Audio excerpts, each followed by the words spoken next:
Hello दोस्तों, स्वागत है आपका स्टडी विद डीवाई ऑफिशियल में। दोस्तों, आज की इस वीडियो में हम कुछ शॉर्टकट की सीखेंगे एक्सेल की, जिसका आप यूज़ करके टाइम बचा सकते हैं एक्सेल में। तो चलिए स्टार्ट करते हैं। उससे पहले अगर आपने हमारे चैनल को सब्सक्राइब नहीं किया तो प्लीज़ कर लें। तो चलिए स्टार्ट करते हैं। तो सबसे पहली शॉर्टकट की है हमारी किसी भी सेल को रीनेम करने की।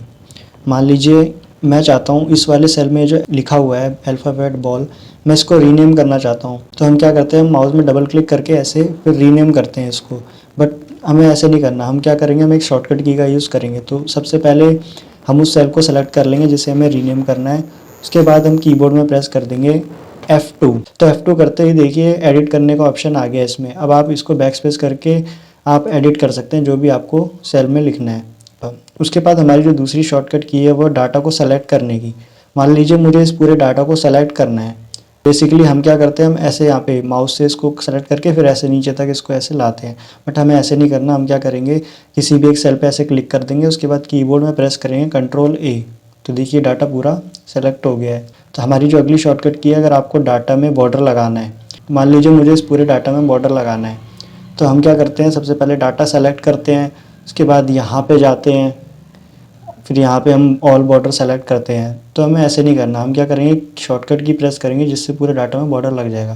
तो सिंपली हम यहाँ पे ऐसे क्लिक करेंगे, Ctrl+A करेंगे। उसके बाद कीबोर्ड में प्रेस करेंगे Alt+H+B+A। तो देखिए बॉर्डर लग गया है सब डाटा में। तो इस शॉर्टकट की मदद से आप बॉर्डर लगा सकते हैं डाटा में। वापस हटाना चाहते हो बॉर्डर, तो उसके लिए भी हम Ctrl+A प्रेस करेंगे, डाटा को सेलेक्ट कर लेंगे। उसके बाद कीबोर्ड में प्रेस करेंगे Alt+H+B+N। तो देखिए वापस से हट गया बॉर्डर। तो ये थी बॉर्डर हटाने की शॉर्टकट की। हमारी जो अगली शॉर्टकट की है वो है सेल को मर्ज करने की। अब मैं चाहता हूँ कुछ सेल्स को मर्ज करना। तो हम क्या करते हैं, सबसे पहले हम उतने सेल सेलेक्ट कर लेते हैं। उसके बाद यहाँ पे ये ऑप्शन है ना मर्ज एंड सेंटर, इस पर क्लिक करते हैं। उसके बाद देखिए मर्ज एंड सेंटर हो जाता है। बट मैं इसको शॉर्टकट की से करना चाहता हूँ, तो सबसे पहले मैं इसको अनमर्ज कर देता हूँ। अब देखिए, अब मुझे इतने सेल्स को सेलेक्ट कर लेना है। उसके बाद मैं कीबोर्ड में प्रेस कर दूंगा Alt+H+M+C। तो देखिए मर्ज एंड सेंटर हो गया हमारा डाटा। तो ये थी शॉर्टकट की मर्ज एंड सेंटर की। हमारी जो अगली शॉर्टकट की है वो है डाटा में फ़िल्टर लगाने की। तो सबसे पहले हम उतने सेल सेलेक्ट कर लेंगे जहाँ पे फ़िल्टर लगाना है। उसके बाद कीबोर्ड में प्रेस करेंगे Alt+D+F। तो देखिए फ़िल्टर लग गया है। तो ये तो पहली शॉर्टकट की थी जिससे आप फ़िल्टर लगा सकते हैं। एक शॉर्टकट की और है जिससे आप फ़िल्टर लगा सकते हो। तो सबसे पहले मैं इसको हटा देता हूँ यहाँ से फ़िल्टर। वापस से हम Alt+D+F प्रेस करेंगे तो हट जाएगा। तो जो हमारी दूसरी शॉर्टकट की है फ़िल्टर लगाने की, उसके लिए भी सबसे पहले हम डाटा सेलेक्ट कर लेंगे जहाँ से जहाँ तक हमें फ़िल्टर लगाना है। उसके बाद कीबोर्ड में प्रेस करेंगे Ctrl+Shift+L। तो देखिए फ़िल्टर लग गया। तो दो शॉर्टकट की हैं जिससे आप फ़िल्टर लगा सकते हो। तो अगर कोई और भी शॉर्टकट की आपको मालूम है फ़िल्टर लगाने की, तो प्लीज़ कमेंट सेक्शन में ज़रूर बताइएगा। तो हमारी जो अगली शॉर्टकट की है अब वो है सम करने की। हम क्या करते हैं, हम यहाँ पे जैसे मान लीजिए मुझे इस कॉलम का सम यहाँ पे चाहिए, मतलब इस सेल्स डाटा का मुझे यहाँ सम चाहिए।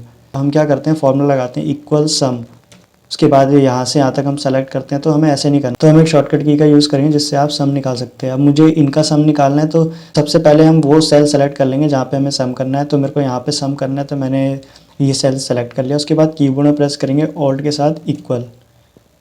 तो देखिए यहाँ पे सम लग चुका है। अब मैं यहाँ पे एंटर प्रेस कर दूंगा। तो ये थी ऑटो सम लगाने की शॉर्टकट की। तो अगली शॉर्टकट की है किसी भी डाटा को राइट साइड में पेस्ट करना है। अब मान लीजिए इसमें जो फॉर्मूला लगा हुआ है सम का, मैं चाहता हूँ कि यही सेम फॉर्मूला अगले सेल्स में भी, राइट सेल्स में भी लग जाए।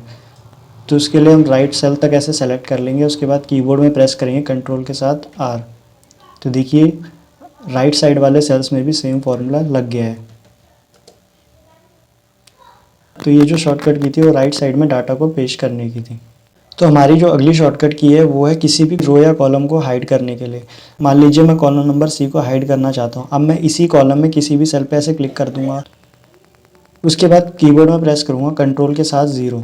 तो देखिए कॉलम नंबर C हाइड हो चुका है। अब वापस से अनहाइड करने के लिए हम जो कॉलम हमने हाइड करा है उससे पीछे वाला कॉलम, मतलब कॉलम नंबर B, और उससे आगे वाला कॉलम, कॉलम नंबर D, ऐसे सेलेक्ट कर लेंगे। उसके बाद कीबोर्ड में प्रेस करेंगे Alt+O+C+U। तो देखिए वापस से वो अनहाइड हो गया है। तो ये थी कॉलम को हाइड और अनहाइड करने की शॉर्टकट की।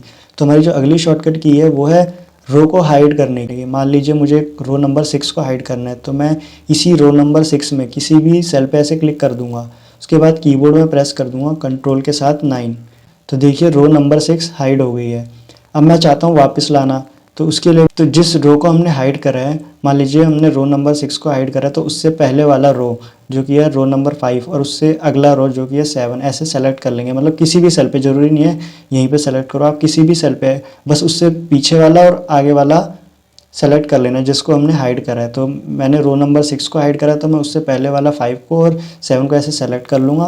उसके बाद कीबोर्ड में प्रेस करूँगा Ctrl+Shift+9, तो देखिए वापस से रो नंबर 6 आ गई है। तो ये थी रो को हाइड करने की और अनहाइड करने की शॉर्टकट की। हमारी जो अगली शॉर्टकट की है, किसी कॉलम या रो को डिलीट करना हो, तो मान लीजिए मुझे कॉलम नंबर बी को डिलीट करना है, तो मैं ऐसे सेलेक्ट कर लूँगा। उसके बाद कीबोर्ड में प्रेस करूँगा कंट्रोल के साथ माइनस, तो देखिए कॉलम नंबर बी में जो डाटा था वो डिलीट हो गया है।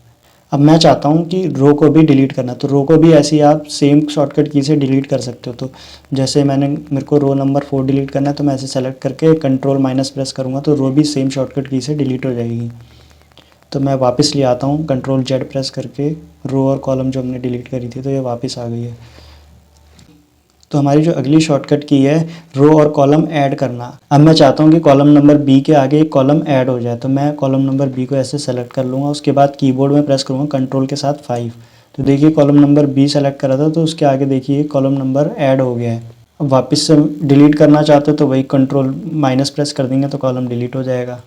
तो अब सेम शॉर्टकट की आप रो के लिए भी यूज़ कर सकते हो। जैसे मान लीजिए मैं रो नंबर 8 के आगे एक रो ऐड करना चाहता हूँ, तो सेम ऐसे ही सेलेक्ट करके रो नंबर 8 को ऐसे सेलेक्ट कर लेंगे। उसके बाद कीबोर्ड में प्रेस कर देंगे Ctrl+, तो देखिए रो ऐड हो चुकी है। वापस से हटाना है तो Ctrl- कर दीजिए, तो हट जाएगी। तो ये थी कुछ शॉर्टकट कीज़ जिसका आप डेली एक्सेल में यूज़ कर सकते हो। आई होप आपको ये वीडियो अच्छी लगी होगी। Thanks for watching the video.